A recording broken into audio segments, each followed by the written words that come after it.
Hello guys, स्वागत है आपका मिश्रा भाषण 2.0 में। डेली की तरह हम फिर से हाजिर हैं आपके लिए एक शानदार क्लास लेकर। तो चलिए क्लास को स्टार्ट करते हैं। और क्लास को स्टार्ट करने से पहले डेली की तरह एक अच्छा सा मोटिवेशनल कोड है। तो क्या कह रहा है, जो कमज़ोर होते हैं वही किस्मत को रोते हैं, जो कमज़ोर होते हैं वही किस्मत को रोते हैं, जिसने उगना होता है वो पत्थर का सीना चीर कर भी उगता है। ये देखिए जो यहाँ पे लिखा हुआ है वही ये यहाँ पे शो हो रहा है। क्या शो हो रहा है, आप लोग इसको थोड़ा सा ध्यान से देखिए कि मैं क्या दिखाने की कोशिश कर रही हूँ।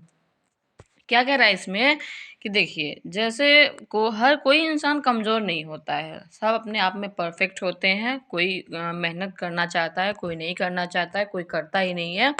तो वो क्या करते हैं, अपने किस्मत को ही दोष देते हैं कि क्या बताऊँ, मेरी किस्मत ही ख़राब है, मैंने तो बहुत कोशिश किया, नहीं हुआ, इसलिए मैंने हार मान लिया। ऐसा कुछ भी नहीं है। ये देखिए, ये घास है ना, घास है। ये अगर इसको उगना है तो ये पत्थर में वही कह रहा है, जिसको उगना होता है वो पत्थर में भी उगाता है। वो कोई बहाना नहीं बनाता है कि मेरी किस्मत ख़राब है, या फिर मेरे हालात ऐसे हैं कि किस्मत ऐसी है, सिचुएशंस ऐसे हैं, या फिर मेरे पास पैसे नहीं है, एक्सेट्रा एक्सेट्रा। ऐसी कुछ चीज़ें नहीं होती हैं।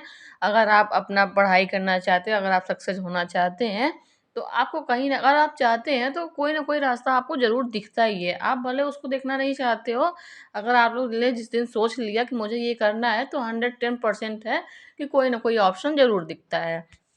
तो आप लोग बहाना छोड़िए और अच्छे से तैयारी करिए, मन लगा के पढ़ाई करिए। तो ठीक है, चलिए क्लास को स्टार्ट करते हैं। और आज मैंने कल बोला था कि इडियम्स ख़त्म हो चुका है आपका। आज हम कुछ नया टॉपिक स्टार्ट करते हैं। तो गेस व्हाट, आज कौन सा टॉपिक है, क्या है, कुछ नया है, वो भी इम्पॉर्टेंट है। आपके सारे सेगमेंट जो हैं इंग्लिश के, सारे एग्ज़ाम्स में, वनडे एग्ज़ाम्स में, जितने भी मतलब जिस एग्ज़ाम में आपको वो इंग्लिश पूछी जाती है, इंग्लिश लैंग्वेज, तो ये भी एक जो टॉपिक दूसरा लेके आए हैं टॉपिक, तो वो भी इम्पॉर्टेंट है। तो चलिए देखते हैं कि आज आपके लिए क्या नया है। ठीक है, तो स्टार्ट करते हैं। ये देखिए क्या है, इसको आप लोग देखिए और बताइए कि क्या है ये चीज़। आप लोग को पता था कि नहीं पता था? खैर जितने लोग एग्ज़ाम्स दे रहे हैं तो उनको पता ही होगा कि इसका वेटेज क्या होता है, पूछा जाता है कि नहीं पूछा जाता, वो सबको पता ही होगा। ठीक है, तो देखते हैं। आज हम आपको पढ़ाएंगे वन वर्ड सब्स्टिट्यूशन। मतलब वन वर्ड क्या होता है, ये भी आपको डेफिनेशन बताएंगे कि क्या होता है और कैसे एग्जाम में पूछे जाते हैं। अभी हम आपको टॉपिक वाइज करा रहे हैं, बाद में हम आपको उसका प्रैक्टिस भी कराएंगे। ठीक है, तो अभी क्या है, अभी जो शॉर्ट शॉर्ट हैं, जैसे एक्टिवाइज था और नरेशन था, फिर इडियम्स था, फिर अब आपका वन वर्ड है। ये सारे चीज़ें छोटे छोटे जो पार्ट हैं ख़त्म हो जाएंगे, फिर पार्ट्स ऑफ स्पीच हम आपके लिए लेके आएंगे जो एकदम आसानी से उसको थोड़ा सा, मतलब आसानी से उसको आपको समझाएंगे। ठीक है, ये छोटे जो पार्ट हैं वो ख़त्म हो जाए उसके बाद। ठीक, तो चलिए देखते हैं वन वर्ड क्या होता है, कहाँ पे यूज़ होता है, क्यों यूज़ होता है, हमारी लाइफ में भी इसका यूज़ है कि नहीं है। ठीक है, तो चलिए देखते हैं क्या है इसका डेफिनेशन। देखते हैं definition of one word substitution. क्या है one word substitution? Simply means using a specific word replacing a wordy phrase और sentence and making it shorter and clear to understand. अब देखिए क्या कह रहा है, वन वर्ड सब्स्टिट्यूशन सिंपली वो मतलब उसका मतलब ये होता है कि एक स्पेसिफिक वर्ड यूज होता है, किसको हटा के, एक वर्डी फ्रेज या सेंटेंस को हटा के। एक सेकंड नेट ऑफ कर देते हैं जिससे आपको डिस्टरबेंस ना हो। तो क्या कह रहा है, वन वर्ड सब्स्टिट्यूशन वो चीज़ होता है जैसे कि वर्ड फ्रेज होता है, एक सेंटेंस में कोई सेंटेंस दिया गया, कोई फ्रेज दिया होता है, उसको शॉर्ट करके हम एक वर्ड यूज़ करते हैं जिसको हम आसानी से यूज़ कर पाएँ। ठीक है, ये होता है आपका वन वर्ड सब्स्टिट्यूशन। अब आगे देखते हैं, आपको यहाँ पे डेफिनेशन मैंने बता दिया, आगे देखते हैं इसको समझने मतलब देखने के बाद आपको पता चलेगा ये कहना क्या चाह रहा है। ठीक है, तो चलिए स्टार्ट करते हैं आपका वन वर्ड सब्स्टिट्यूशन और देखते हैं कि क्या है, कैसे आता है। ठीक है, ये है आपका वन वर्ड सब्स्टिट्यूशन, ऐसे होता है आपका वन वर्ड सब्स्टिट्यूशन, ऐसे आता है। और एक सेंटेंस आएगा, आपको एक स्पेसिफिक वर्ड ऐसे जो लिखा हुआ है ये आपको देना पड़ेगा। ठीक है, तो क्या कह रहा है, अ पर्सन, देखिए परेशान नहीं होना है। मतलब इंग्लिश वगैरह देख के सब लोग बोलते हैं कि बहुत हवा है इंग्लिश, ऐसा कुछ भी नहीं है। आप लोग बस क्या करेंगे, बहुत कॉमन वर्ड यूज़ होते हैं, आपको वो वर्ड का मतलब पता होना चाहिए और थोड़ा-सा जो है उसका मीनिंग निकालना आना चाहिए। बाकी इंग्लिश ऐसी कोई टफ लैंग्वेज भी नहीं है, जिसको आपको बहुत ही मतलब सीखने में प्रॉब्लम होगी, ऐसा कुछ है नहीं, ठीक है? तो ध्यान से सुनिएगा, इसको एक जगह इसको मतलब अब इडियम्स खत्म हो गया, आप नेक्स्ट पेज में नए पेज में आप वन वर्ड सब्स्टिट्यूशन डाल के और इसको एक जगह नोट डाउन करिएगा, फिर इसको रिवाइज़ करिएगा आराम से, जैसे मैंने वहाँ पे ट्रिक बताया था, आपको शॉर्ट तरीका बताया था याद करने के लिए, ऐसे ही इसको बताएँगे, ठीक है? तो क्या कह रहा है, one person who oppose war और यूज्ड टू मिलिट्री फोर्स, ऐसा एक आदमी, अब देखिए हिंदी में लिखा हुआ है शांति को विशेष रूप से पसंद करने वाला। इसका मतलब क्या होता है, इस सेंटेंस को एक स्पेसिफिक वर्ड क्या दिया गया है, पेसिफिस्ट, मतलब आगे बताते हैं कि क्या है। अब देखिए आप खुद बताइएगा, मैं इसका मतलब बताती हूँ, आप लोग इसका बताइएगा, ठीक है? वन एक आदमी जो अपोज करता है, अपोज मतलब होता है विरोधी, अपोज वॉर युद्ध and use of military force, युद्ध और जो मिलिट्री फोर्स होते हैं मीन्स होता है कि जैसे लड़ाई झगड़ा दंगे फसाद जो होते हैं, ऐसा आदमी जो उसका मतलब विरोधी है, किसका विरोधी है, युद्ध और मिलिट्री फोर्स का। तो अब ऐसा आदमी जो है अपोज करता है, मतलब विरोधी है युद्ध और मिलिट्री फोर्स का, मतलब वो बहुत ही शांत स्वभाव का है, मतलब वो लड़ाई झगड़ा उसको पसंद नहीं है, मतलब ये सारी चीज़ें उसको नहीं अच्छी लगती हैं। तो क्या है, उसको क्या बोलेंगे, एक सेंटेंस एक फ्रेज को हम एक वर्ड में क्या यूज़ करेंगे, पेसिफिस्ट। अब पेसिफिस्ट मतलब क्या होता है, अब बताते हैं आपको, पेसिफिस्ट मतलब क्या होता है, शांतिवाद। शांतिवाद मतलब पेसिफिस्ट मतलब क्या होता है, शांतिवाद। अब देखिए यहाँ पे क्या लिख देंगे आप, एक वर्ड में लिखेंगे शांतिवादी,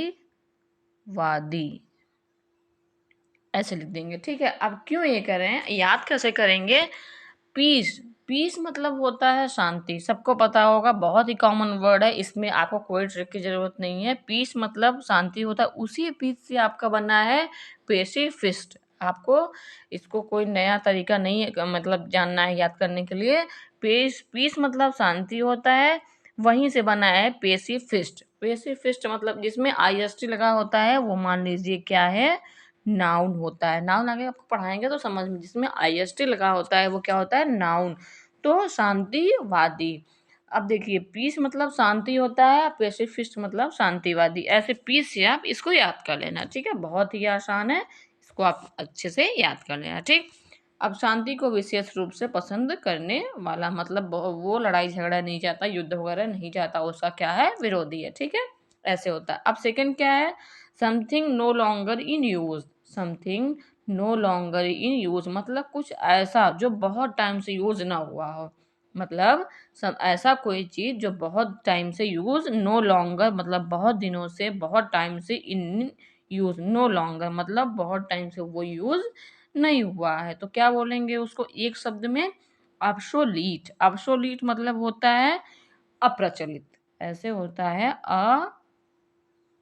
अप्रचलित, इसको क्या बोलेंगे, अप्रचलित मतलब बहुत ही पुराना, ठीक है? आप लोग इसको थोड़ा सा समझना, यहाँ पे बोर्ड में थोड़ा सा लिखने में प्रॉब्लम हो जाती है क्योंकि ये छोटा पड़ जाता है, ठीक है? तो क्या है, क्या बोलेंगे इसको, अप्रचलित, प्रचलित। अप्रचलित मतलब क्या होता है, जो बहुत पहले प्रचलन में था, जैसे आपका अभी देखेंगे रेडियो वगैरह बहुत ही अप्रचलन, मतलब ये बहुत पुराना हो गया है ना।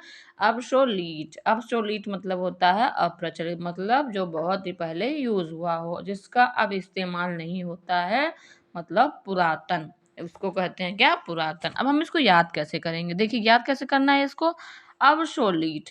आप लोगों को सभी ने देखा होगा, जो शोले मूवी आई थी, शोले मूवी जो आई थी, वो अब तो ऐसी मूवी नहीं आती है, बहुत पहले वो मूवी आई थी। अब वो मूवी वैसे लड़ाई झगड़ा वाला, बसंती वाला सीन, गब्बर वाला सीन, ऐसे मूवीज नहीं आती हैं, बहुत ही मतलब अलग टाइप से मूवी आने लगी है। तो शोले मूवी बहुत ही, और ऐसे भी याद कर लीजिएगा, शोले मूवी बहुत ही अप्रचलित है, मतलब शोले मूवी बहुत ही पुरानी हो चुकी है, अब वो यूज़ में नहीं है, मतलब अब प्रचलित में नहीं है, ऐसे याद कर लेना। शोले मूवी बहुत ही अप्रचलित है, मतलब बहुत ही पुरानी है, ठीक है? ऐसे याद कर लेना। फिर क्या है, a person with a long experience of any occupation।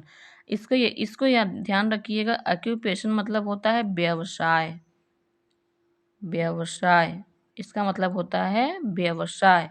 Occupation मतलब होता है, थोड़ा थोड़ा वर्ड्स ऐसे आएंगे जो आपको नहीं पता होंगे, आप लोग उसको नोट डाउन करते रहना, एक दो बार देखेंगे याद हो जाएगा। अ पर्सन एक आदमी, अ लॉन्ग एक्सपीरियंस मतलब बहुत ही लंबा एक्सपीरियंस, ऑफ एनी ऑक्यूपेशन मतलब एक ऐसा इंसान जिसको एक व्यवसाय में बहुत ही ज़्यादा अनुभव हो, मतलब एक ऐसा इंसान जो व्यवसाय में उसको बहुत ज़्यादा अनुभव हो, मतलब अपने क्षेत्र में लंबा अनुभव रखने वाला। तो क्या है वेटरन, वेटरन मतलब होता है निपुण या दक्ष, निपुण या दक्ष होता है, तभी तो वो एक्सपीरियंस वाले जो होते हैं तभी तो वो निपुण या दक्ष होंगे किसी काम में, है ना। तो वेटरन आप कैसे याद करेंगे, जो वेटर लोग होते हैं जब उनको जॉब मिलती है, जैसे कभी कभी किसी जॉब में एक्सपीरियंस मांगता है, तो मान लीजिए ऐसे याद कर लीजिएगा, वेटर की जॉब के लिए क्या करता है वो एक्सपीरियंस मांगता है। वेटर की जॉब के लिए क्या करता है वो एक्सपीरियंस मांगता है, वेटर लोग को जो है बहुत ही लंबा एक्सपीरियंस होता है, ऐसे आप याद कर लेना, ठीक है। वेटर लोग को बहुत ही लंबा क्या होता है, बहुत ही ज़्यादा क्या होता है, एक्सपीरियंस होता है ना। हिंदी लिख देते हैं जिससे आप लोग भूलो नहीं। अप्रचलित, ये हो जाएगा अप्रचलित, ये हो जाएगा शांतिवादी, है ना। येलो येलो दिखेगा नहीं, शांतिवादी, इसको आप लोग देख लेना, ठीक है। अब क्या है, अब देखिए क्या है, ये भी हो गया। Something capable to being done, something मतलब कुछ, कैपेबल मतलब योग्य, ऑफ बीइंग मतलब करने, ऑफ बीइंग मतलब करने योग्य, कुछ करने योग्य मतलब जिसे कार्यान्वित किया जा सके, मतलब जिस कार्य को किया जा सके। फीजिबल, फीजिबल, फीजिबल मतलब आसान, आसान काम या आसान कर देना आप, आसान, फीजिबल मतलब आसान काम जो करने योग्य है या फिर करने योग्य। अब देखिए ईजबल, ईजबल लिखा हुआ है ना, इजी, इजी, इजी देखिए लिखा हुआ है बीच में, इजी से आपको रिलेट करेंगे, जो काम इजी हो वो फिजिबल है, जो काम इजी हो वो क्या है, फिजिबल है, जो काम आसान होगा वो काम करने योग्य होगा, है ना। तो जो काम इजी हो क्या है, फिजिबल है, जो काम इजी हो वो फिजिबल है। अब देखिएगा एक बार फिर से रिवाइज कर देते हैं। A person who oppose war and use of military force, जो युद्ध और मिलिट्री फोर्स के अगेंस्ट क्या है, पेसिफिस्ट है, मतलब शांतिवाद है, पीस याद कर लेंगे।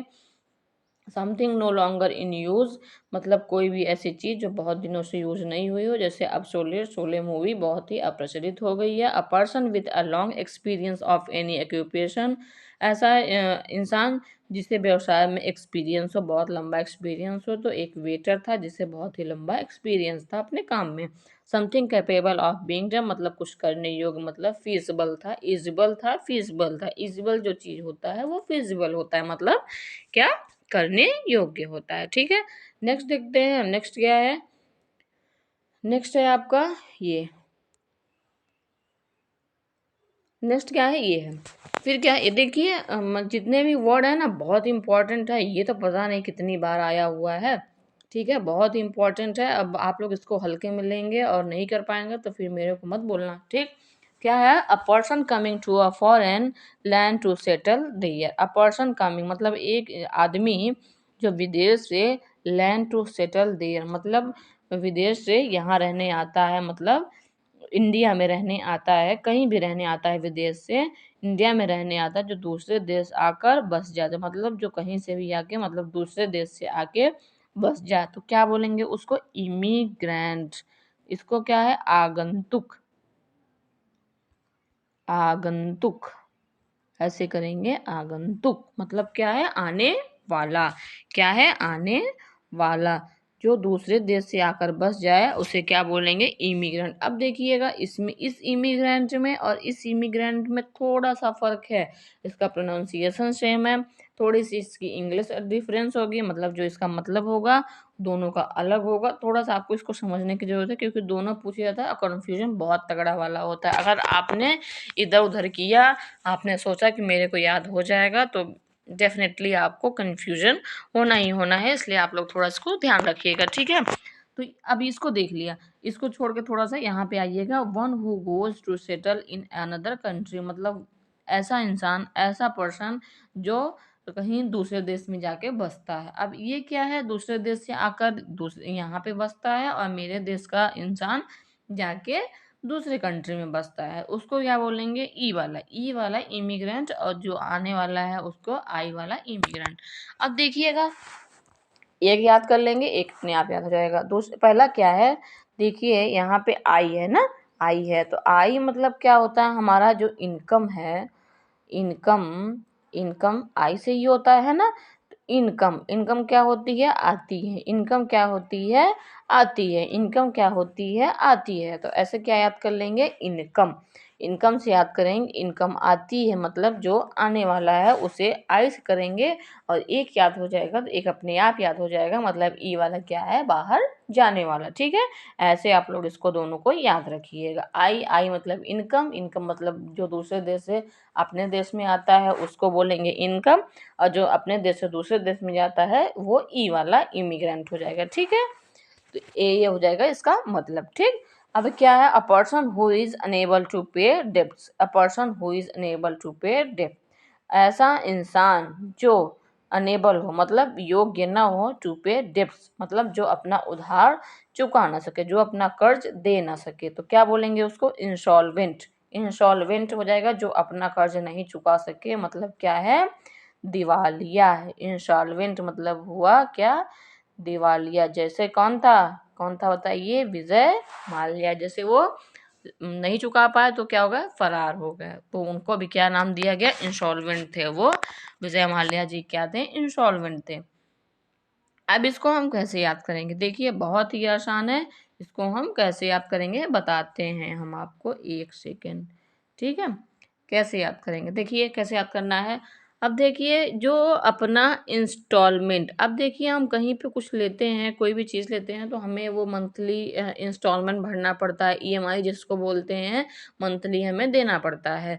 जो अपना इंस्टॉलमेंट न चुका पाए, जो अपना इंस्टॉलमेंट टाइम टाइम पे न दे पाए, मतलब दे ही ना पाए, इंस्टॉलमेंट क्या है, इंसॉल्वेंट है।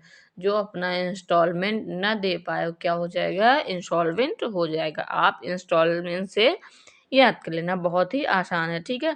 फिर क्या है, act of deceiving somebody in order to make money, act of deceiving somebody in order to make money. Act of deceiving मतलब धोखा देना, somebody in order to make money मतलब पैसे, जैसे हम लोग बोलते हैं हमारे साथ तो फ्रॉड हो गया, हमारे साथ फ्रॉड हो गया, मतलब पैसे को लेके किसी इंसान को धोखा देना, मतलब धन के लिए दूसरे से धोखा। कोई इंसान पैसा लेके गया, आजकल तो बहुत ही फ्रॉड चला है भाई। कोई भी चीज़ देखो, किसी भी ऑनलाइन जो वर्क फ्रॉम होम होते हैं, आजकल तो बेरोजगारी हद से भी ज़्यादा बढ़ गई है, इतना ज़्यादा पॉपुलेशन है कि जॉब की तो पूछो ही मत।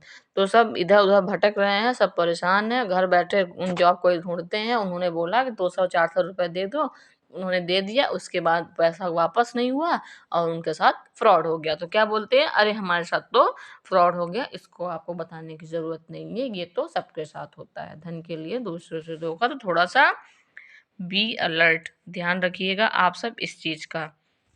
क्योंकि ये कोई भी मतलब मुझे तो नहीं लगता है कि ये सारी चीज़ें सही हैं जो कि मतलब ऑनलाइन वर्क फ्रॉम होम देते हैं, वो चीज़ें बहुत ही फ्रॉड चल रही है आजकल, थोड़ा-सा ध्यान रखिएगा इस चीज़ को आप लोग, ठीक।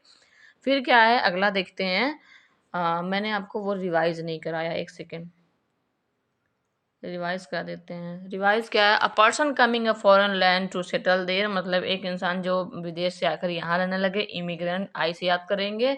One who goes to settle in another country जो हमारे देश से आकर किसी और कंट्री में बस जाए, इमिग्रेंट ई वाला immigrant.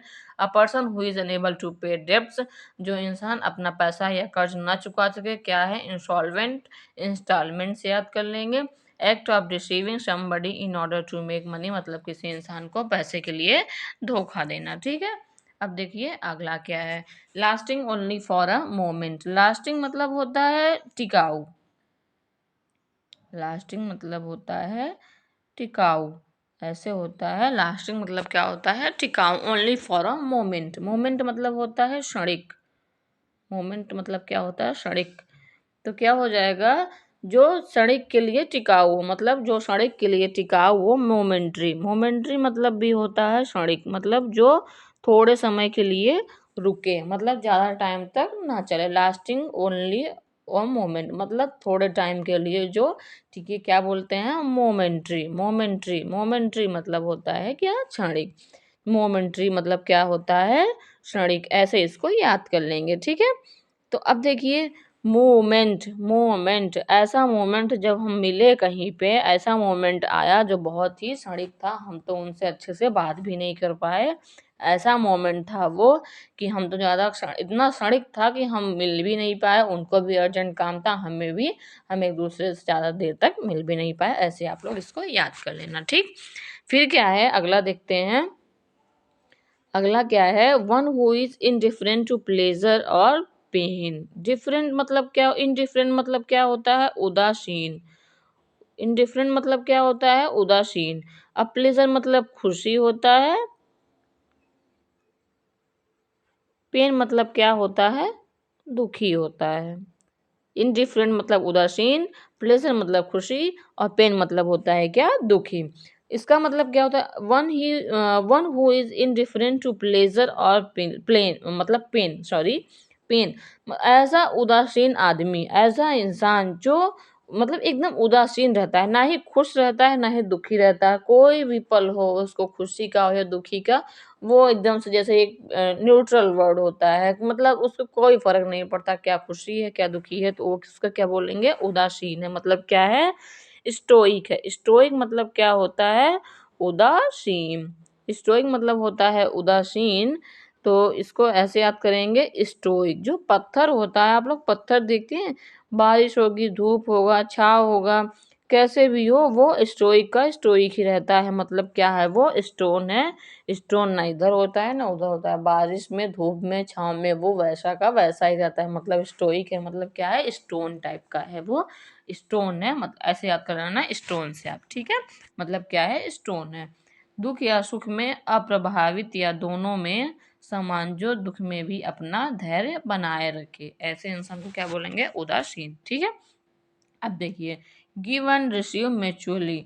Give and receive mutually मतलब लेन और देन, जो पारस्परिक संबंध होते हैं, पारस्परिक संबंध होते हैं, वो बहुत ही म्यूचुअली होता है। मतलब क्या, पारस्परिक आदान प्रदान करना। रेसिप्रोकेट मतलब पारस्परिक संबंध। पारस्परिक संबंध।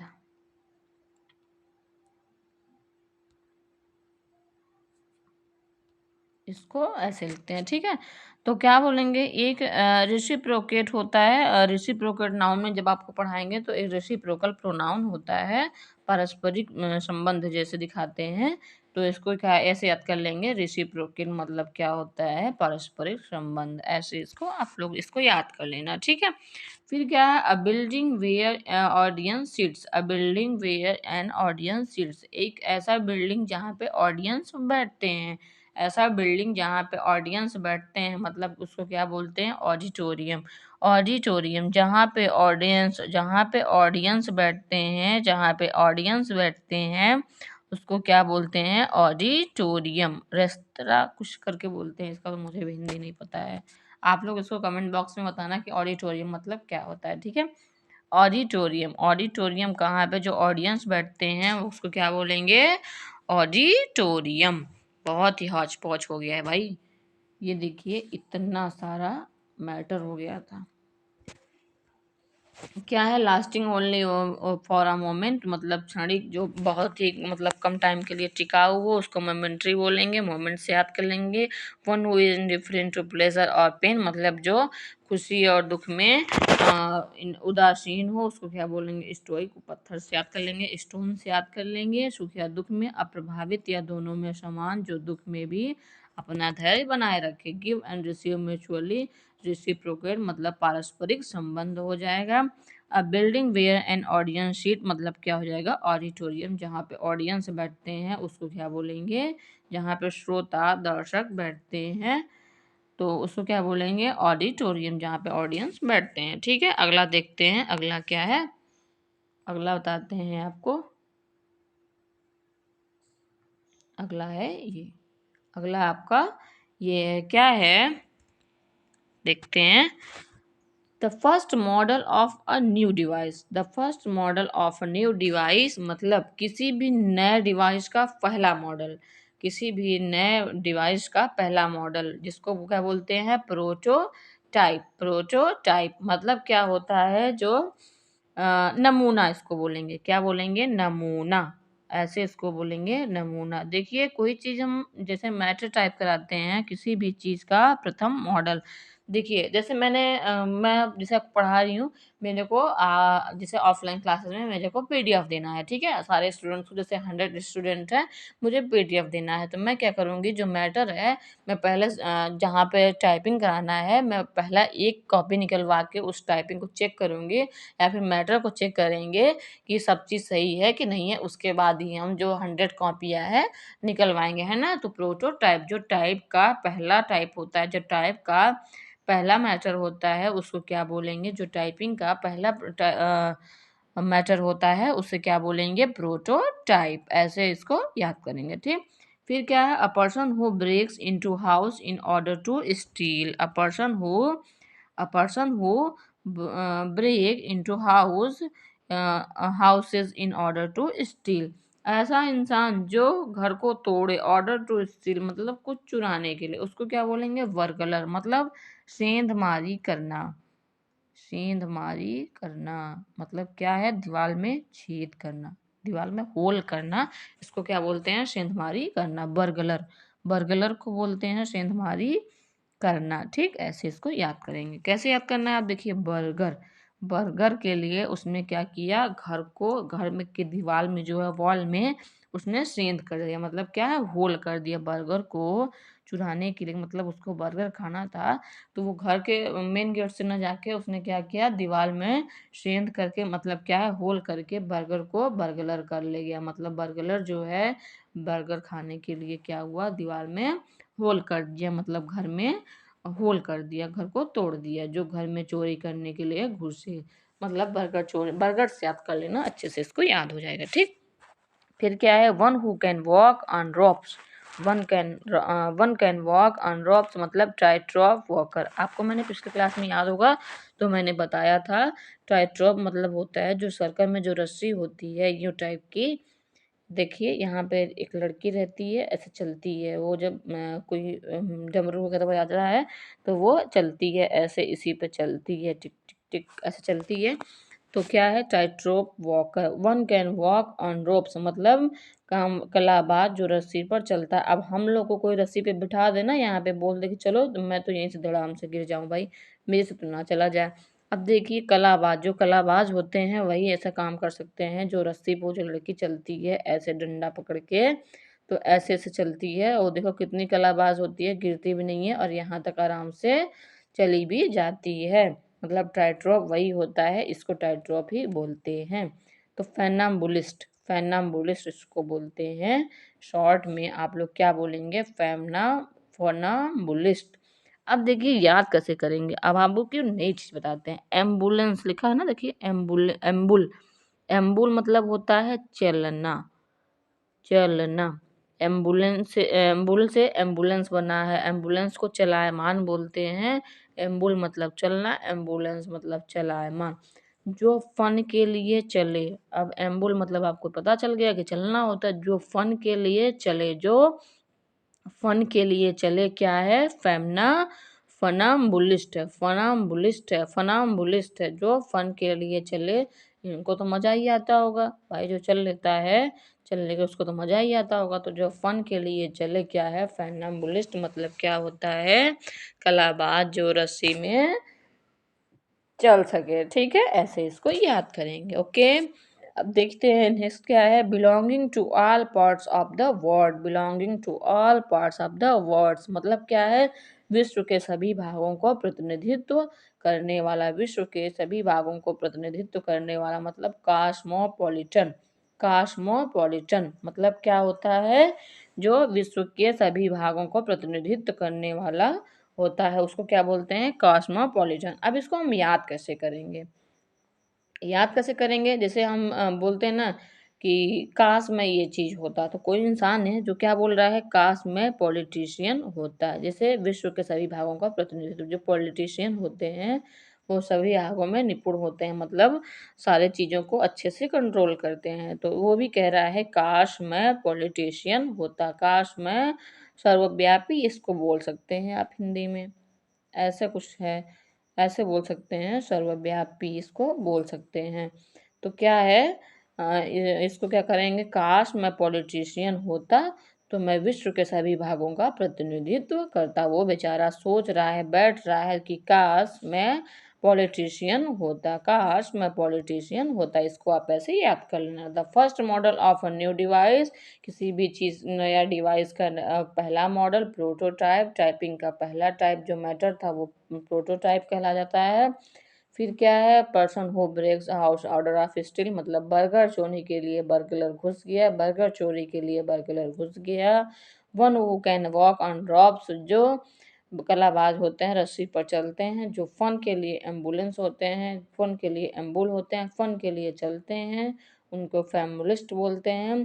Belonging to all parts of the world, मतलब काश मैं पॉलिटिशियन होता, काश मैं पॉलिटिशियन होता, विश्व के सभी भागों का प्रतिनिधित्व करता। अब आज की क्लासें बहुत हो गई, इस क्लास को यहीं पे एंड करते हैं। नेक्स्ट क्लास में फिर से हम कराएंगे, कुछ नया लेके आएंगे। नया क्या लेके आएंगे, टॉपिक यही रहेगा, कुछ नया क्या वन वर्ड लेके आएंगे आपके लिए, है ना। तो यहीं तक रखते हैं, अगली क्लास में कल बताएंगे कि क्या है, मतलब कुछ नया वर्ड लेके आएंगे आपके लिए। तो क्या है कि देखिए, आप लोग चैनल को लाइक नहीं करते हो, क्लास तो देख लेते हो बट लाइक नहीं करते हो, तो प्लीज़ आपसे रिक्वेस्ट है, चैनल को लाइक करिए, सब्सक्राइब करिए और अच्छा लगे तो शेयर करिए। Thank you to all of you.